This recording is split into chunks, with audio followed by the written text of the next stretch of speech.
To hearing from each of you. Before we get started, I would love to have you just pop into the chat and introduce yourself briefly with just your name and where you're checking in from. We have 10 attendees at this point and would love to know who's here.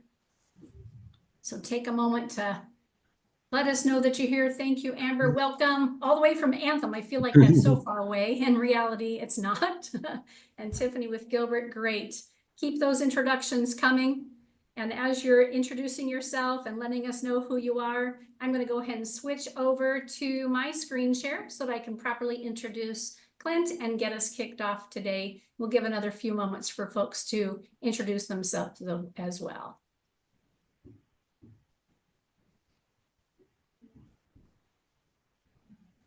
All right. Around the state. Yes, everywhere. That's Chris's voice, right, Chris? That's me, actually, Clint. Oh, that was Clint. I see that Chris has got his on mute. Yeah, all around the state. All right.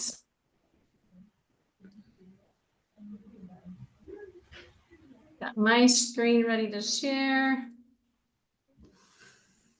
Not as skilled as this. As requested. Okay, enable. Got you there.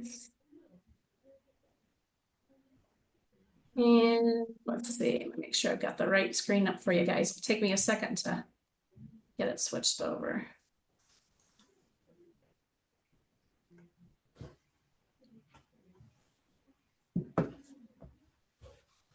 Sorry, gang, hold tight. I had it all ready to go and now.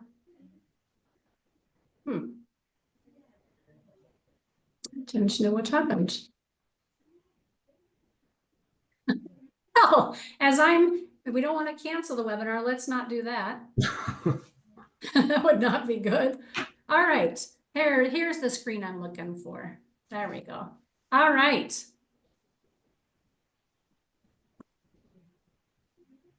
Now we're in business. You all can see my screen. Clint, can you give me a thumbs up or a yes? All right, very good. Thanks for being patient. Again, my name is Karen Nowicki, and I'm part of the Arizona Commerce Authority Venture Development and Innovation team, as is Chris Sherman, who's here helping to facilitate in the background today. And we want to welcome you, those of you who are returning and those of you who are here for your first time. We are excited about having you here and helping you grow your business. Let's see if I can get this screen to advance. I don't know why I'm having, there we go. You know, we couldn't do the work that we do on behalf of Arizona's economy without all of our great partners. And as you can see, we have plenty of them. Several of them are independent business owners like yourselves. Quite many of our partners are other agencies who serve a slightly different purpose than we do, but we all work in tandem on behalf of business owners and again, the economic growth for Arizona. If you are a first timer, again, just let us know, but through the chat, just a first time or a thumbs up, it'd be fun to see that. And if you are returning, I'd love to know just an educated guess, maybe how many times you participated in boot camp, just throw that in the chat. It's always fun to see not only where you're coming from, but also how often you've frequented these classes. Our small business boot camp and content library is available for free. I'm sorry about that. And we have a lot of programs in addition to what we do for small businesses. We have an extensive team. I think we have just under 100 people on the ACA team, and we're here to support you in the work that you do. This little QR code here will help you get to some of our additional programs, or you can always email us. And my direct email, if you want it, maybe Chris can put it in the chat. If you have any questions after this presentation about Clint's presentation, I know I'm quite confident he'll give you his contact information as well. But if you have a question about any of our resources or anything that you heard today, please reach out to Karen N at azcommerce.com. Of course, you can always reach out to Robert Thiebold as well, and we'll help get those questions answered. This is one of my favorite things about our work here at the ACA on behalf of small businesses. If you haven't used the small business checklist yet, I encourage you to go out and give it a try. I'm going to move this little visual over here. If you can see, we've got both a, we just will not move. We're just going to leave it alone. We have a chat bot. Her name is Sally. and she will help walk you through some of the questions you might have. Maybe it's around establishing your LLC, or maybe it is adding another brick and mortar location to your business. Perhaps you're going to go from temporary employees to full-time employees, or you're getting ready to close down your business and you want to know what you need to do legally there. This checklist is comprehensive. The QR code will take you to that checklist, or you can go to azcommerce.com and in the search bar, just put in checklist. And it's a fabulous step-by-step click for all the things that you think that apply to your business. And once you hit submit, it will give you a full comprehensive report about everything that you've asked it to pull up. It's up-to-date information. It pulls in from other agencies around the state with contact information and oftentimes links that are necessary to help you grow or start, or again, close your business when that time comes. If you haven't played with it yet and you have some free time, we all have free time, right?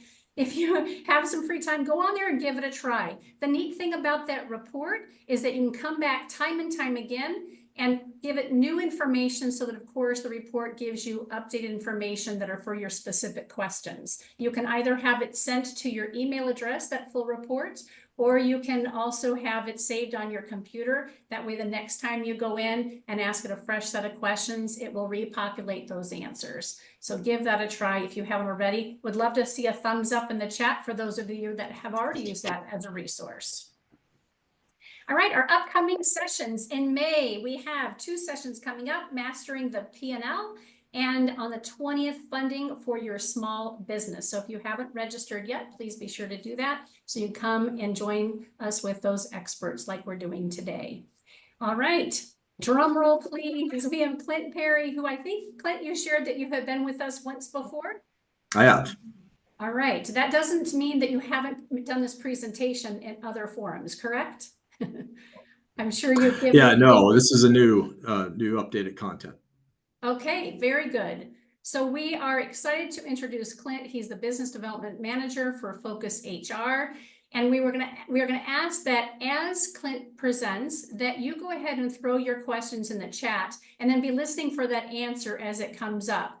Chris and I will be monitoring the chat. That way, when we get to the end of the presentation and Clint says, hey, we're ready for those questions, we can pull those up on your behalf. Either Chris and I will speak to them. And if for some reason we miss it, if you can just retype it back in, that will help us keep track of that. We'd like this to be interactive, even though we can't see or hear you. But we'd love to know, what your thoughts are and what questions come up as we go along. Clint, is there anything else that you need from me before we get started? That's it. We're ready to dive in. All right. Would love for you to introduce yourself once we get started. I'm going to go ahead and stop sharing my screen. I'll come off, but I am here and in chat. All right. Thanks again for being here. Well, thank you, Karen, for the nice introduction. Great work you guys are doing at the Commerce Authority.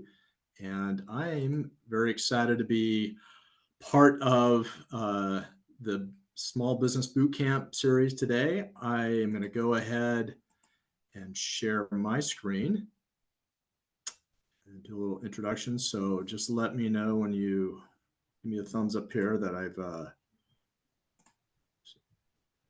all right, hopefully we're good there. I said it's a really great privilege to be with the Small Business Bootcamp today, and I appreciate so much the opportunity to take a part of your very valuable time as small business owners or entrepreneurs, or even those that work for larger companies, whatever role you may have, to share a few thoughts with you on the topic of talent and the human capital side of running a business. I've spent a good part of my 30-year career helping small businesses grow and develop and solve problems, from my time in outsourcing, working with Xerox Corporation, to running a small business coaching organization called Action Coach, to working in leadership development and strategy consulting with a company called Lapin International, to the last 6 years of my time here at Focus HR, helping small businesses solve all of their HR woes and hopefully helping their HR dreams come true, as I say. But with that, all that years of experience, what I have found consistently over those years is that HR talent, the people stuff as we call it, tends to pose a pretty big challenge for small business owners. So today I want to explain why I think that is and what small businesses can do about it. And hopefully leave you with some resources and some practical next steps that will help you get your HR house in order. So I want to start today with the premise that in our day and age, products and services can easily be replicated. We live in a day of rapid diffusion of information. We have the internet, we have artificial intelligence and other technologies. So, sort of yesterday's innovation becomes today's commodity.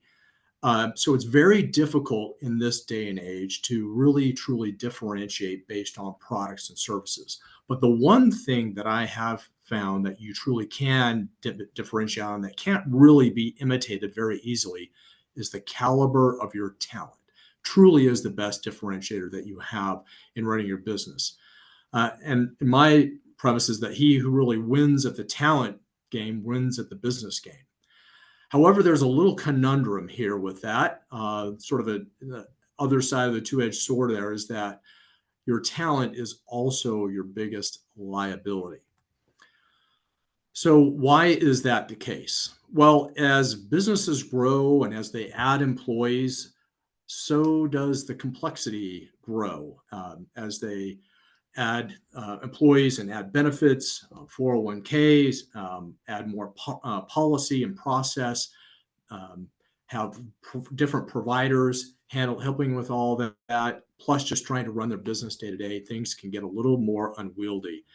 And so I think often I see HR in small businesses is very fragmented and often reactive, not proactive. And I think one of the key causes of that is the business, as it has grown and matured, the foundation, the HR foundation or the HR policies and processes, the systems that govern it haven't adapted with that growth. I always like to use the analogy that you built your house on a 1,000 square foot foundation, and now you're a 5,000 square foot house, but still on a 1,000 square foot foundation. It's not going to support it very well. So owners or team members also I've found aren't really versed or credentialed or certified in any way when it comes to all things HR. And so the result of this sort of conundrum is that you see an increase in cost and risk to the business and also a diminished employee experience. So today I want to examine what the contributors of that to this problem are and outline what I think is a better way, a blueprint, an HR blueprint for small business owners. But first, I think it's important to understand sort of the context that we are operating in today as small business owners and what's the sort of the current market that we're in when it comes to all things talent. The National Federation of Independent Business Owners, they produce a monthly jobs report. And I've been following this for some time and watching sort of the ebbs and flows.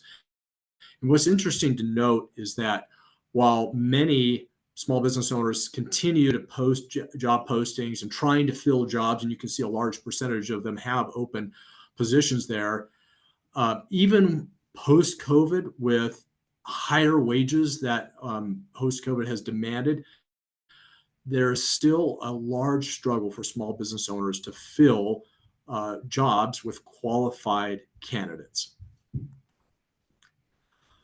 So despite what some might think, there's actually still a war for great talent out there.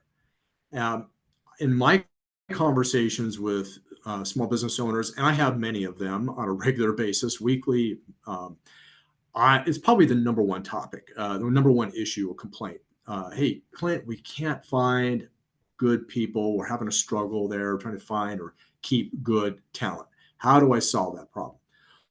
So today I want to focus on how do we do that? But really, I want to focus more of my attention on keeping great talent because it's, if you think about how hard it is to find good talent, you might actually think about keeping talent might actually be a little more difficult in this day and age. And I'm going to explain why, because the Gallup organization, which many of you might be familiar with, they're probably best known in the industry for their work on engagement. They produce an annual workplace report where they survey thousands of businesses and using their Gallup Q12 methodology. So the Gallup data is very striking. I've been following this again for a number of years. And if you look at the 2024 results, and 2025 results are not out yet, but the level of employee engagement in 2024 dropped to 31%. Now, that actually is the lowest in a decade. And those that are disengaged, which might even be a little more troubling, comes in at 52%. And what we mean by disengaged, those are sort of showing up, doing the bare minimum, just not really inspired in doing their work. But what might even be sort of the most troubling is those that are actually actively disengaged. And by actively disengaged, we mean those that are sort of just just there hanging on. They may have perhaps have a manager that they don't like at all, or they're just not happy with their role. They're actively seeking new employment, and they may potentially be doing some passive sabotage. That's at 17%. So I think this is very insightful data for us as small business owners to think about and to be reflective of. And Gallup also gives us some insight into, well, what's sort of the reasons, what's driving these levels of low engagement or active disengagement. They attributed 4 different key reasons for this. One, just a lack of clarity in the role and what expectations they have from managers in performing in their position. Number 2, they just don't feel connected to the purpose, the company's mission and values and what it's about.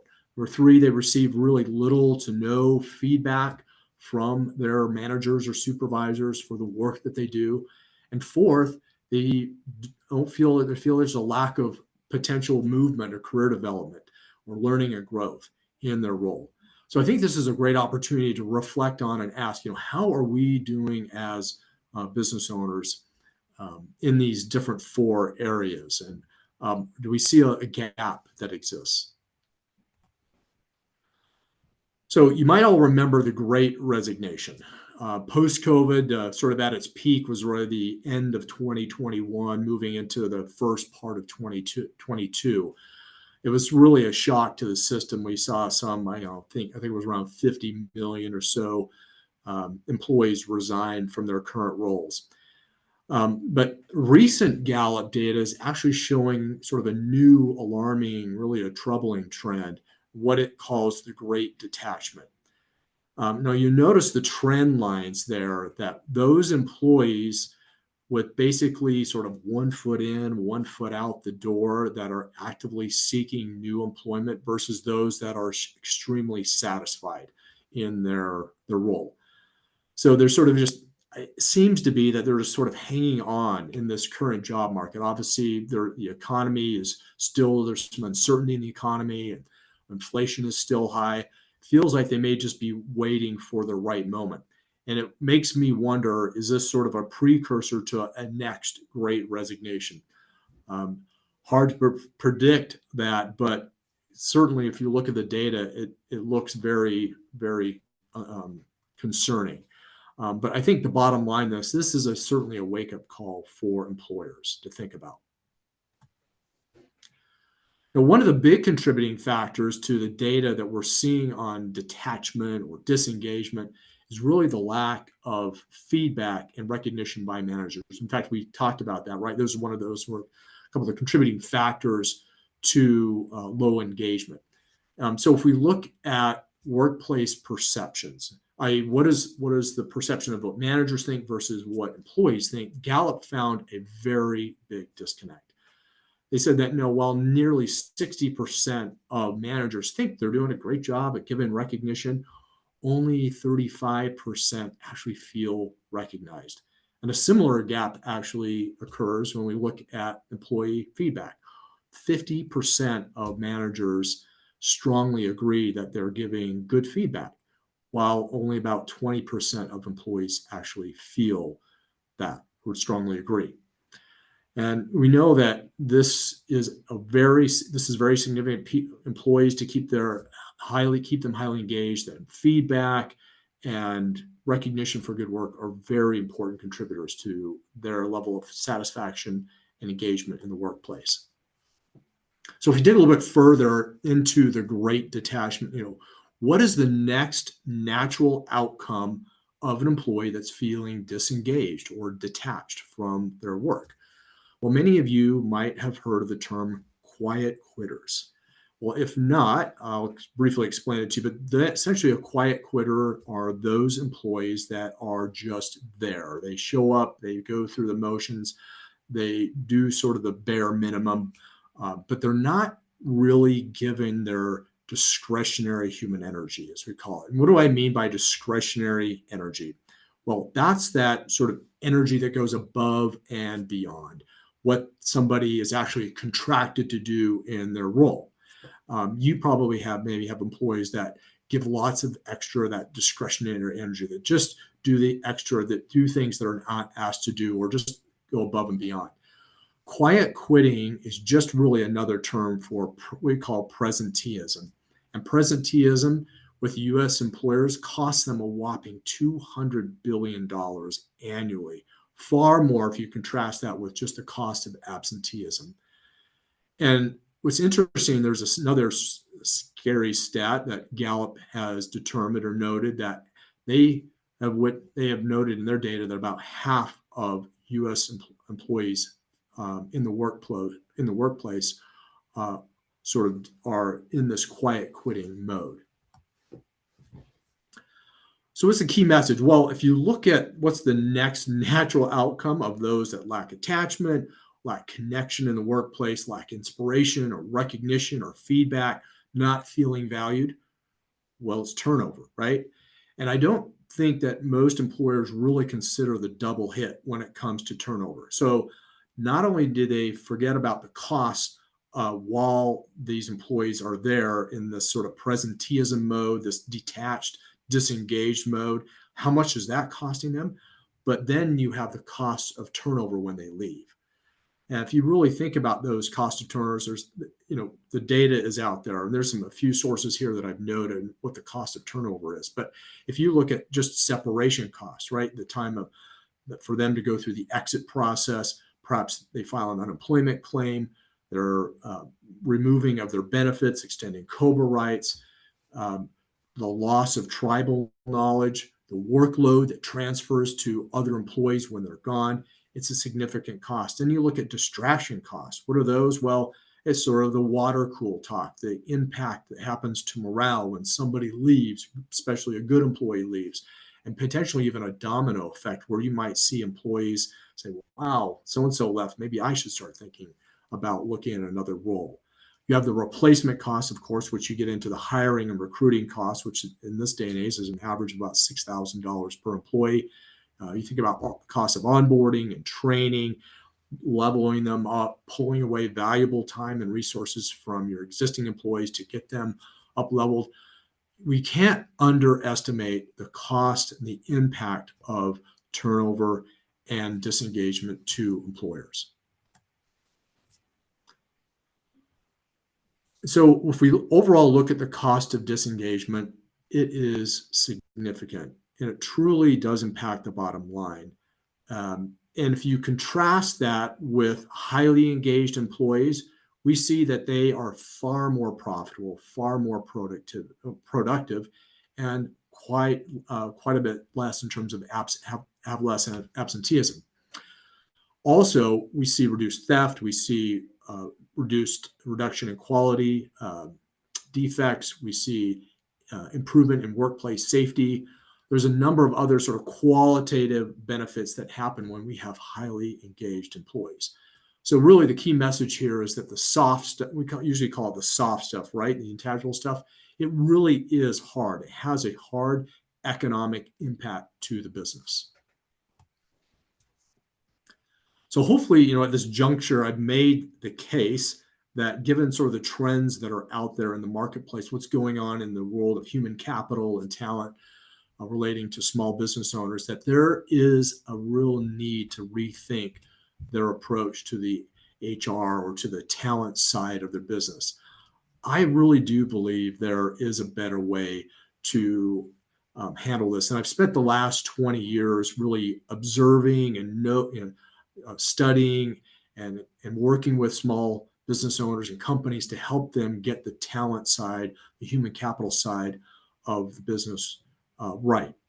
So to confront the effects of detachment, disengagement, and turnover and presenteeism, I think, and really to win the talent war and to better position your business for growth and to hopefully help your business engage and really inspire that discretionary human energy, we really need to transform the way that we think about and recruit and manage human capital in our businesses. So I want to talk a little bit about what that looks like.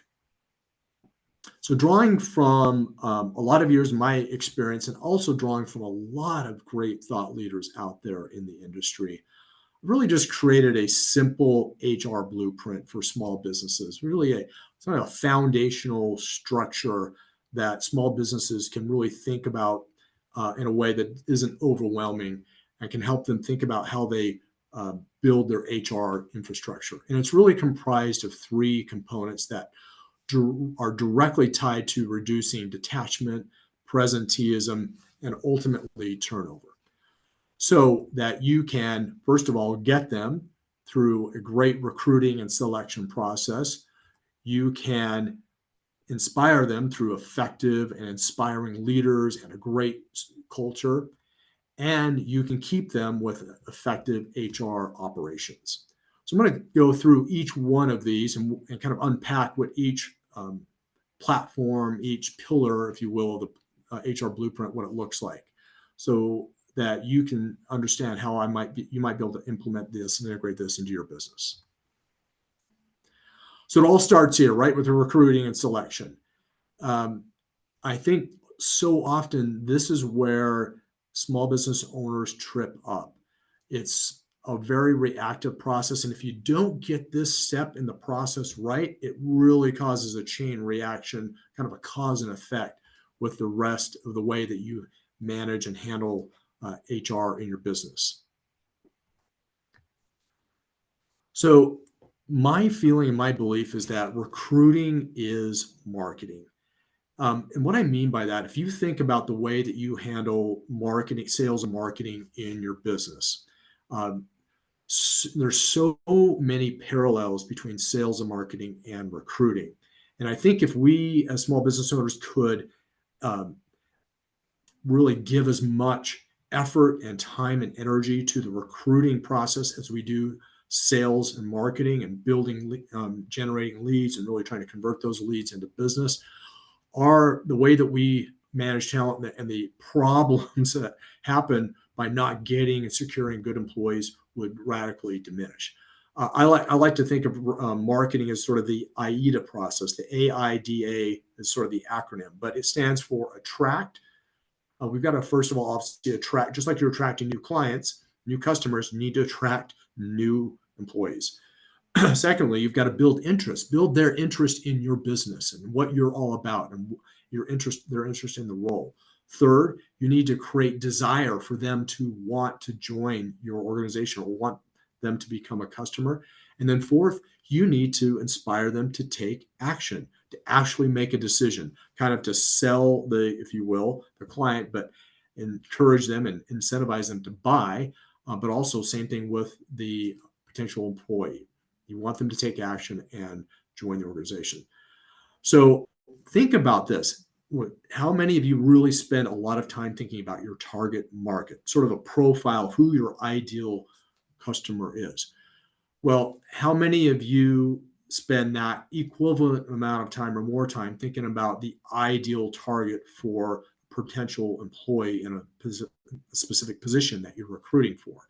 I'm not sure that happens nearly as often as it should.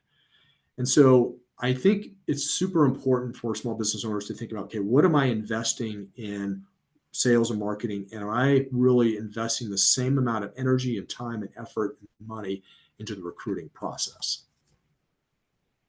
So If we look at the state of recruiting today, the numbers aren't really pretty.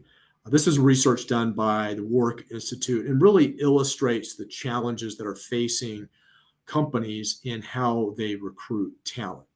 And it's really striking to me how many employees leave not only in the first 90 days, but certainly how many leave in the first year. It's pretty startling. And frankly, I think many employers often tend to blame the employees. They just weren't good. They weren't the right fit.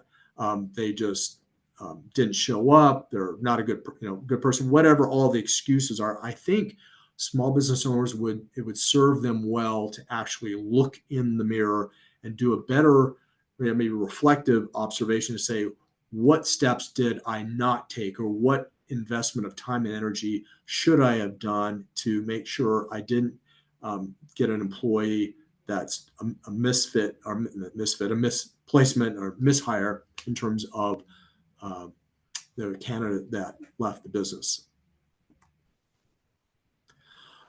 So Jeffrey Smart and Randy Street, two authors that have conducted they really conducted a landmark study a number of years ago, and they invested about 1,300 hours in interviewing CEOs, hundreds of CEOs. It's probably one of the most extensive studies that was done. And their research and their findings were really published in the book called Who. And I highly recommend it. It's a fabulous, fabulous book. But what they found was that employers really lack a process for getting A players. And we all want A players for our business. And that definitely is reflective in my experience in working with small business owners, is they really lack a good process or a consistent process in following that. It's very reactive. Somebody leaves or gives notice that they're leaving. All of a sudden it's, circle the wagons. It's a very reactive, put out a job ad, hurry up through the interview process, hope you find somebody that's the right fit. It's certainly not proactive. And they gave four main reasons for this reason. Is that number one, they lack clarity about what's needed in the position itself. They don't have a very good flow of candidates. They don't trust their own ability to choose the right candidates through the interview process. And they just lose the good ones because they're either not offering something very compelling, not quick enough in terms of making a decision, etc. So we don't have time to cover the whole process of what I call the A method, what they outlined in detail, but I want to go through sort of highlights that I think might be helpful for you. And again, I would definitely encourage you to read the book. It's not a long read, but it's a very fabulous read. And I think it will help you rethink the way that you carry out your recruiting and selection process. So let me summarize each step briefly, and then it might help you think about how you can apply it to your business. So first of all, scorecard. The first step is a document that really describes exactly what you want this new candidate to accomplish in the role. It's not a job description. It's just rather a set of outcomes and competencies that are defined and are measurable. Number two is source. It really involves a systematic sourcing of talent. And that happens primarily through your own personal and your business networks, that you're always seeking referrals, even when you may not even have an open job position, but you are seeking great talent that could potentially work for your business and trying to connect with them. Number three, select. And that really involves a series of structured interviews, what they call the top grading method in the book. But essentially, you're gathering relevant and timely information about the person, facts about that person, based on their job history that you can use and apply to the scorecard.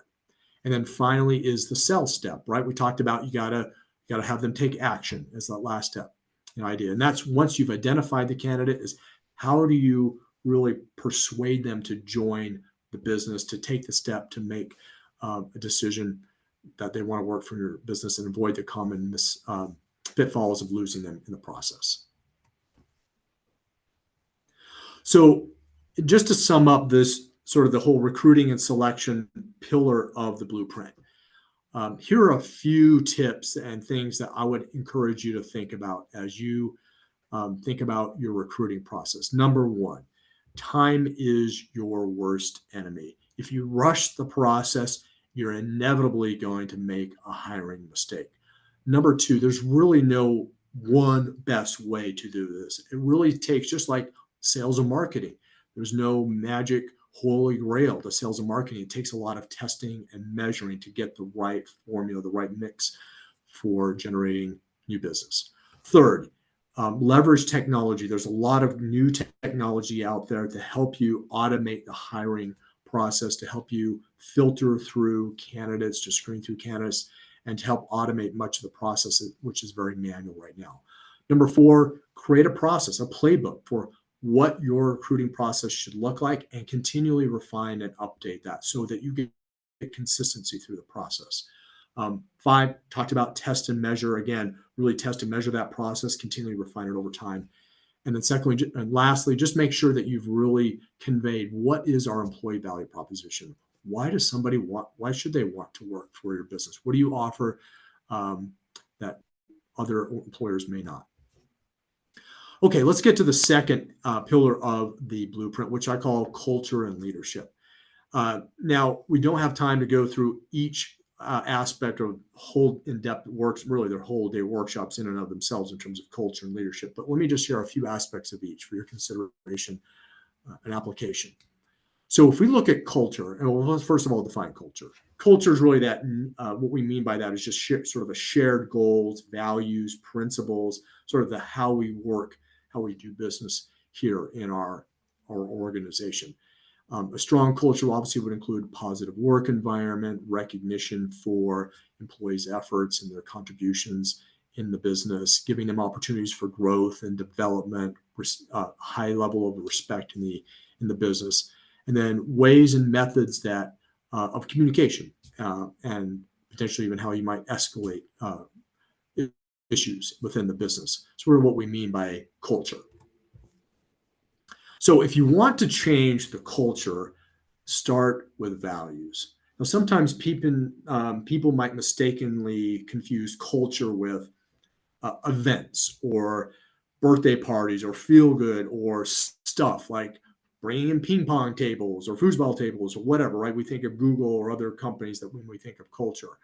But when I'm really talking about culture here, culture really is an outcome of values. They are the values that you activate, that you give life to, that you live and breathe in your organization. So have you, as an owner, as a business employer, really articulated what the core values are in your business? Because ultimately values drive culture and culture drives value in your organization. And I love this quote from David Lappin in his sums it up so nicely in terms of how culture really helps ensure there's a differentiation in your business. So if we want to get a real quick and dirty sort of assessment, how are we doing in our culture? There are a lot of great professionals out there that do this kind of work, and a lot of great tech platforms and programs out there on the market. But here are just a few steps that could help you get started. Just being observant, looking at behavior. Are there, sort of indicators, some early things that writing on the wall we're seeing in terms of absenteeism or just somebody not really engaged in their work? We're seeing turnover. Are we seeing a lot of water cooler talk? The team dynamics, teams aren't, individuals, employees aren't getting along. What's really going on? Sort of just a cursory observation of behavior in your environment. Secondly, is then doing some more objective, qualitative, sort of feedback in terms of surveys and interviews. You can do this on your own, but it might be more effective to actually have this facilitated by a third party to capture some real data on what are employees feeling in your business. Third is reviewing your company policies and your leadership practices. From what we gathered, do we have great, policies that inspire from the time of onboarding to leader learning and development to conflict resolution, do we have good processes or policies in place? And do those align really with our company values? And fourth then is then really looking at feedback, act on the feedback and findings. The worst thing you can do is go through all the motions of gathering information and asking for feedback and how are we doing in terms of our culture and then not acting on it. So really culture is the bottom line. Similar to engagement, if we want to get this right, build a strong culture in our respective businesses, we have to really act on it and get it right. And if we do get it right, look at the economic impact. It's very, very, very significant. Again, the soft stuff really is the hard stuff when it comes to culture in our workplaces. So the second aspect of that pillar is really looking at inspiring leaders. So let's talk briefly about leadership. Great culture doesn't happen without great leadership. Great leadership and great leaders and supervisors in your business, they really live and breathe their culture. They really emulate and give life to the values that you have espoused in your business. There are thousands, of course, books out there in terms of leadership, countless approaches and leadership styles out there today. But today, I just want to focus on really a foundational leadership style that I think could help be an antidote to detachment or presenteeism, disengagement in your business. Because we all know the number one reason why employees leave a business, because they don't like their boss. So how do we change that? Well, in Dan Martell's book, Buy Back Your Time, and if you haven't read this book, small business owners, this is a game-changing book. You really, really need to read this book. He talks about what we call two different, and boils leadership down to really two different styles. One we call transactional leadership and one we call transformational leadership. And I want to look at the differences between both of these. So if we look at what characterizes transactional leaders, well, we see many similarities in sort of the traditional command and control leader, those that sort of have used the carrot and stick approach. They're very structural. They set clear roles and expectations and performance standards, and really tend to be efficiency focused in the way that they manage and lead people. They really follow this sort of tell, check, next approach, where tell somebody what to do, check to make sure they've got it done, and then tell them what's the next thing to do, and start the process over. But while this style may work for some, it really lacks the ability to connect and engage and inspire great talent. On the flip side, and in contrast with a transactional leader, when we look at transformational leaders have that ability to inspire just what I called and referred to previously as that discretionary human energy, and to minimize the effects of detachment, disengagement, presenteeism. Really what defines a transformational leader, there are a lot of opinions out there, probably what a transformational leader looks like, but I really love the work that David Lappin has done.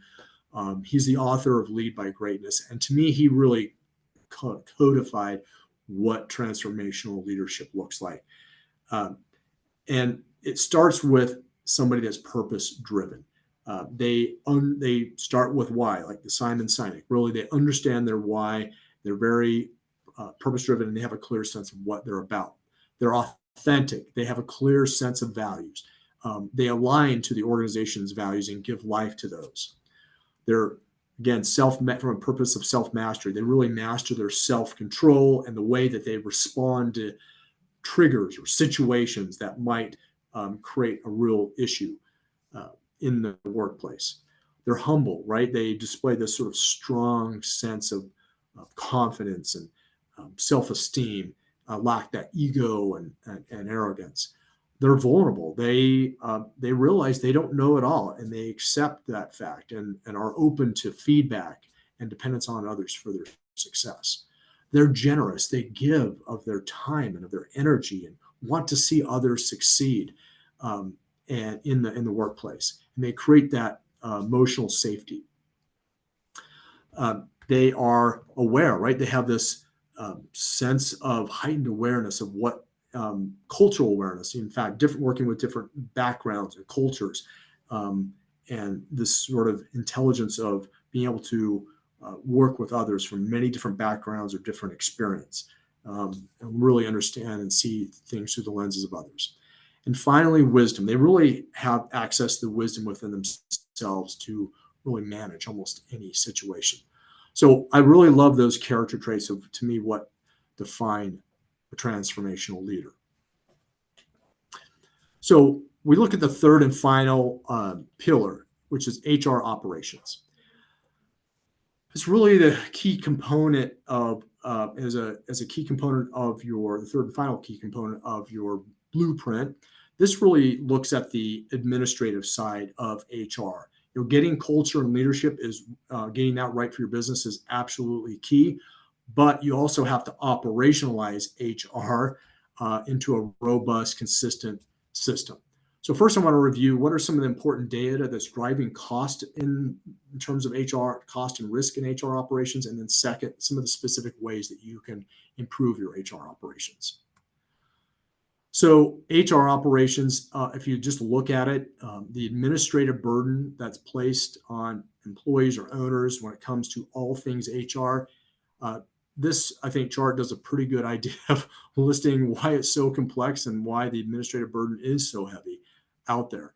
And we know that complexity really is the enemy of execution.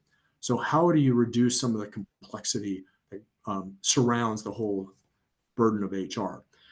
Something to think about. Well, and the cost of administrative HR, when you look at some of the data that we pulled, is very, very significant as a percentage of gross wages. It's not inexpensive for small business owners when it comes to handling the administrative side of HR.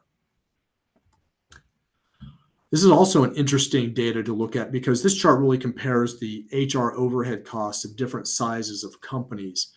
And while the industry standard is really 1.4 staff, meaning a staff member, an HR staff member, 1.4 per 100 employees, notice the small company average, 3.4 headcount of HR staff per 100 employees. Is it any wonder why the cost of HR in small business really exceeds that of any other size of company?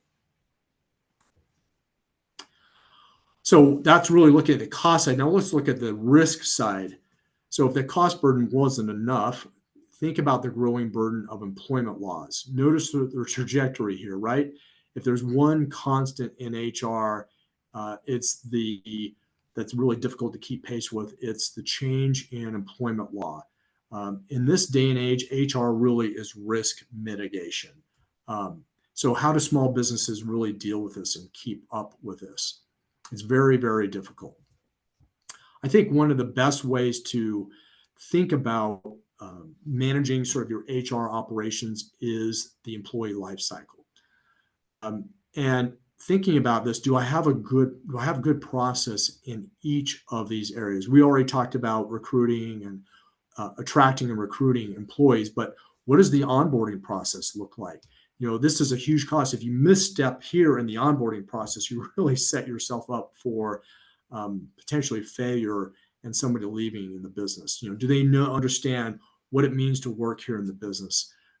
Is the onboarding process fluid? Is it friction free, or does it take extensive time? And do they understand what their role is, and does it immerse them into the culture of the business?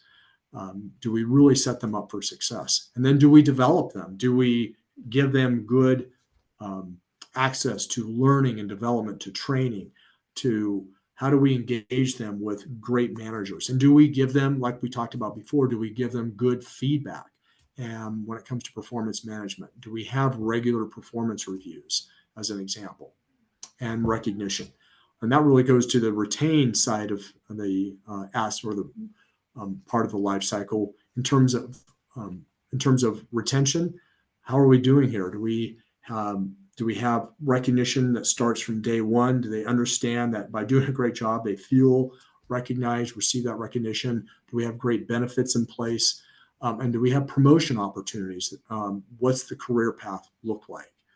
And then in terms of separation, it hurts to lose good people, no doubt, but it hurts even worse if we really burn our bridges. So for good employees that leave our business, are we leaving the door open? Do we have an easy path back? And do we leave a lasting impression with them once they leave that hopefully they would give us a great recommendation on, like Glassdoor or Indeed? I'm going to go through this real quick, but HR technology is just another way to think about, what kind of technology do you have in the business that's helping you manage the operational side of HR. Like we said, HR is very complex. It's very cost abundant, and there's a lot of fragmentation, but a good HR platform, cloud-based platform, can really eliminate a lot of the manual paper-based processes that are there and reduce your risk. And there's many of them out there. So how do I handle HR? What are the different ways? Well, you can continue to do the do-it-yourself approach if you would like. And that's really, in my mind, for small employers that perhaps are under 10 employees. Can you handle HR yourself? Yes, you can. But I think once you get over the 10 employee mark, I think it's really important to just take another look at how you are handling HR, because it can get a little more unwieldy and difficult as you continue to grow. Outsourcing is another key option to look at. And if you look at the trends in outsourcing, they're very, very significant, especially for small business. There is a growing trend where small business owners are looking at outsourcing as a key business strategy, not only for HR, but for IT, for accounting and finance, because they're really not core. Those administrative functions are really not core to the business. They don't generate a dime of revenue. And really the hybrid approach looks at leveraging outsourcing, but also with on-site strategic HR, especially once you crest over the 150 employee mark. Many companies look at that hybrid where they want to keep the administrative burden off their plate, but engage a strategic HR practitioner to really focus on acquisition and retention of great talent. Some pros and cons of insourcing versus outsourcing. I wanted just to throw those up on the screen to give you a sense for some things to really think about. But again, when it comes to trends of outsourcing, it's a very prominent trend that we're seeing in the industry, and some significant cost savings as well. So I want to leave you just with three takeaways, three sort of big questions for you to think about, and then we'll move to some Q&A. So the first is, to what degree does your current HR structure attract and retain the kind of talent that you need to win in the marketplace? And then what do your HR policies and compliance efforts, do they actively mitigate your employee-related liability in a way that can create confidence, give you peace of mind, and help you sleep better at night? And then third, is your current approach to HR, is it optimized for efficiency and managed in a strategic, proactive manner, or is it reactive? If not, then what are the steps you need to take to ensure that changes are made in that aspect? One last thing, takeaway before we get to Q&A, and I'll leave this with you, is that we have a great tool on our website. It's called the HR Health Check. And I would highly encourage you to take this. It's it's not a difficult tool. In fact, it will take you 5 to 7 minutes probably to complete. But it is a very comprehensive assessment, if you will, a check on how well are we doing in the HR world. To what degree is my HR house in order? And it not only will give you a raw score at the end, but it will also give you some recommendations, some articles, things for you to take a look at based on the outcome of your assessment report. So encourage you to jump on. There's a QR code, or there's the link if you want to just type it into your browser. Also, if you have any questions on any of the material that I presented, or any questions with regards to the health check, I'm happy to take you through that. No obligation, of course, but just my contact information in case you need it. So with that, let's jump to Q&A. And I will take the rest of our time that we have to handle any questions that you might have.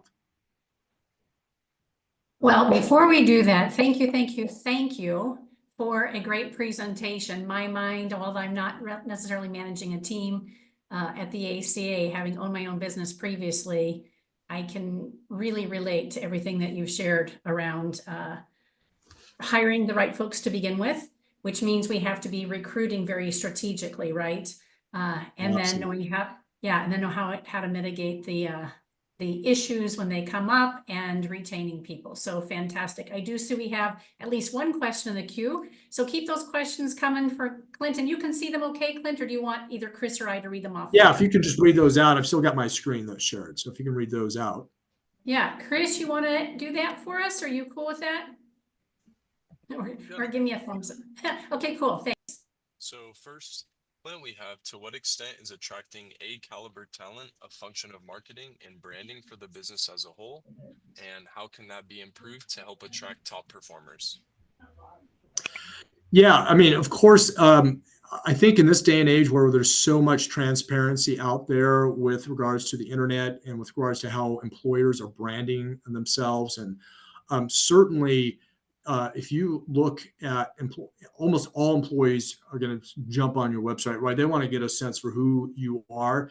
So if there's troubling data and out there, Google reviews, or anything out there in terms of Indeed or Glassdoor, things that are negative reviews, those are certainly going to diminish, have it sort of tarnish your brand and your image. I think that's very important. But equally as important as the brand, if you will, of the business is your employer brand, that value proposition. I think it's equally important to really promote that, to articulate that, and to promote it. Both not only certainly of your website, and other some promotional materials, but also in through the recruiting process. How are you conveying that in a way that creates, again, go back to the AIDA formula. Is it attracting potential candidates? Is it building interest and desire in their wanting to work for you and creating that call to action? Yeah, thank you, Clint. And is there some ways that companies can improve this, or maybe incept that at a high level to begin with? Yeah. So first of all, I think it just starts with understanding what is our employee value, our employee value proposition. And I think a great way to do that is just go to your A players. How would they, why, ask them a few prompt questions. You can just ask a few prompt questions that can really then help you articulate. Why do you work for us? Why do you love this business? Why do you connect with it? What does it help you fulfill in your life? And I think if you can ask a few of those questions, why have you stayed here for so long? Those what will elicit, because you may have one idea of why you think employees want to work for your business, but actually getting the true voice of the customer, if you will, or the voice of the employee, I think may give you a greater, more full, well-rounded perspective of why somebody works there. And that, I think, can then help you go to work in terms of articulating your brand and your value proposition. Yeah, thank you, Clint. That was a great answer. Do we have any other questions? I would love to field some more questions. I've got one for you. When I previously owned my business, I really loved working with those performance assessments like the predictive index and some other ones. How do you feel about those as kind of a precursor to hiring and helping formulate the right role? And is there an assessment tool that you like better than others? It's actually a great question. I used several of those, and I've continued to use some, both in my coaching business when I was coaching small business owners, as well as in my current work with Focus HR. Look, there are many of them out there. Predictive Index is great, and Hogan, and there's so many of them out there. I actually truly believe that a good assessment vehicle can give you some real powerful insight into the recruiting process. In fact, I always used to, in my coaching days, I used to really talk about a third in terms of the recruiting selection process, and the weight, if you will, in terms of making a decision, that I would weight about a third to the outcome of the assessment. Does the job match assessment that we have, are they a good fit there? We used Profiles International, the PXT as it's called. It was a great job match tool, an instrument. So that should really be a third of the decision. The interview process and how they interview, and do they really do you get the factual data and the insights that you're looking for in a good interview, which means you got to have good interview questions in the first place. But that should really be a third of your decision process. And then the final third should be your referrals and recommendations, references. So when you call up, and hopefully they're going to give you former bosses, because if you're not talking to their former bosses, you're missing out. Everybody will give you their friends and family members to talk to, but I would seek to talk to their former bosses, because that will give you a very clear picture on is this person that we're hiring, are they an A player? Did their former employers, were they sad to see them go, if you will? Would they want to have them back? So if you can think about the hiring process of those sections, a third, I think you will up your probability of getting a great candidate, a great hire right out of the gate. Absolutely. And then we have from Sarah, what are some recommended questions that you would ask beyond, would you hire this person again? Oh, so that gets at, what were some of the things that you most like? Tell me about what role did they have? And so I would just get, what did they do in the position? What was their role? How effective were they in their role? Did they consistently accomplish the goals that were or objectives in the role, the outcomes that they desired? Did they consistently achieve those and potentially even exceed those? What would you say might be some of the blind spots that they had, and how were those recognized, and did they take steps or action to try to mitigate those blind spots that they had in their own competency or skills?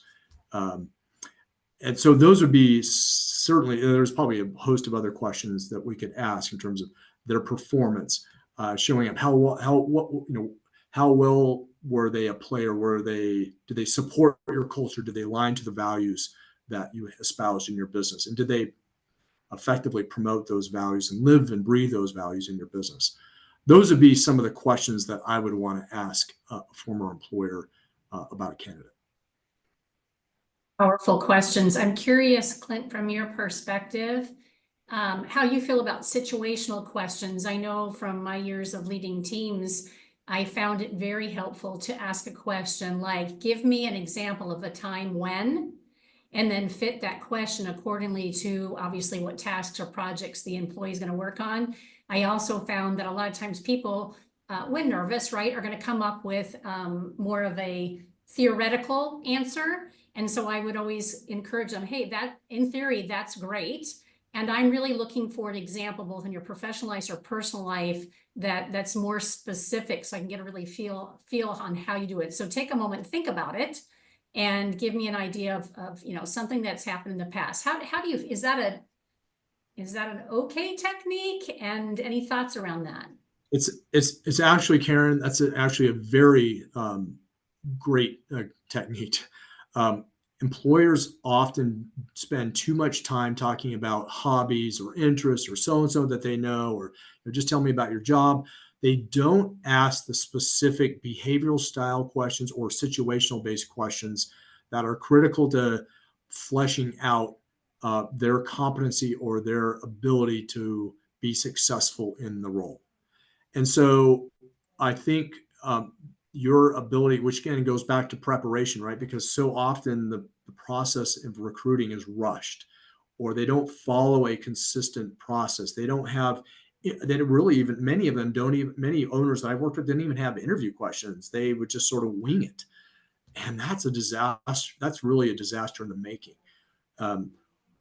Really being able to go through and codify, okay, what are the questions I want to ask, specifically situational based questions, because ultimately that's going to help you predict, have a better predictor of their success for the role that you're looking for, combined with the assessment vehicle that you may use that will really look at their behavioral style, their occupational interest, their thinking style, and then combine that with talking to references that have actually worked with them, preferably in a managerial or supervisory capacity. that could tell you how they carried out their role. I think all those three combined are great, but absolutely would ask situational based questions or behavioral style questions. Sometimes we refer to those as. So exciting. I just want to stay here and play all day with you. This has been very, very informative and very helpful. I hope that our participants feel the same, and I can see with some of the comments that they do. We've run just a little bit over because of our questions and your willingness and to share your expertise and make sure we have all the questions answered. Want to thank you again, Clint, for your time. And I know Robert was excited to have Chris and I be here today on his behalf and have a chance to share this space with you. So thank you, thank you, thank you again. Thank you for the opportunity. I appreciate it. Yeah. And folks, I know Chris had mentioned it in the chat that we will have this particular I'm going to call it a podcast. I'm so used to doing that. This webinar up in our bootcamp library in just about 24 hours. So be looking for that. In addition to all the other courses that we've offered over the years, they're all available. If you have any questions, again, reach out to us. We put Clint's information in the chat as well. Have a fabulous, I'd like to pretend it's Friday, but it's not. Have a fabulous Tuesday. And thanks again for being here. Go out and be good to your people so they'll be good to you. Bye for now. Thank you, guys.